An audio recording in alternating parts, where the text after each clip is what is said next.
Hey, what's up? This is Jonathan, and today what I'd like to talk to you about is your baseline of happiness and how to expand this and feel more joy in your life. If I were to guess, I would guess that most Americans and most people in the modern day and age believe that material goods or wealth would bring them happiness. Now, it turns out that there have been scientific studies on happiness, and the evidence points to the fact that making over $70K a year doesn't necessarily bring you happiness. There is evidence though, if all of your needs are met, like food, shelter, clothing, all of that is paid for, you'll be a happier, less stressed out person. This is true. But generally over $70K a year, you're not really made happier. There's also other studies where, lottery winners or people who have lost their legs in an accident, they compared levels of happiness with these people when they first won the lottery or they were first in their accident. And scientists found that if they were to interview these people a year down the line, the levels of happiness that these people had before winning the lottery or before the accident, basically their levels of happiness will go back to that level.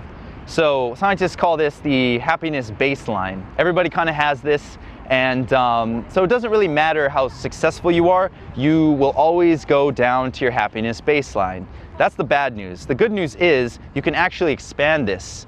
And scientists have discovered that keeping an appreciation journal is one of the best ways you can expand your base level happiness. Every single day you write one thing you're appreciative of in your journal. After about 30 days, you will start to feel more happy because you have trained your reticular activation system to filter out and actually see things that it's more appreciative of. For example, maybe you're sipping a coffee in a Starbucks, but you're thinking about work. So your coffee is really good, but you're not appreciating your coffee. You're just, in the future projecting, what I got to do for work. And then later when you do your work, once that's done, you're not going to appreciate the fact that that's done, and you're enjoying yourself. You're on to the next thing. So this training, this habitual way of thinking about the world can really limit your baseline of happiness. One thing I found to personally work for me, I tend to be a little bit more of a cynical person. I come from a darker background, I would say. But for me personally, one thing that really helped me with my appreciation journal is to do the negative appreciation, where I would think back, like when I was a younger kid, maybe when I was like 12, 11, I used to like to skateboard, but I didn't know how to drive a car. So in order to go somewhere where the skateboarding was good, I had to beg my parents to drive me there. And that sucked. I hated that. But now I can drive. I can do anything I want. I could fly around to another country if I feel like it. So I'm not limited by that. So just the fact that I don't have to take the bus anymore or beg my parents to go somewhere, I'm appreciative of that. I'm really happy about that. Another thing could be, I don't know, maybe you had bad skin at one point and now you don't. So you appreciate that. Or, I don't know, you were sick. Maybe you had a life-threatening illness that you've gotten over. You can appreciate your current life much, much more.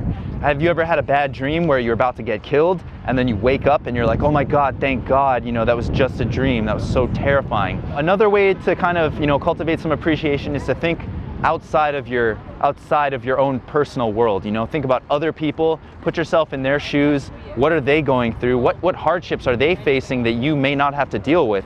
And you can not only empathize with them, but you can kind of appreciate your own life and the fact that you might not have those same struggles that they have.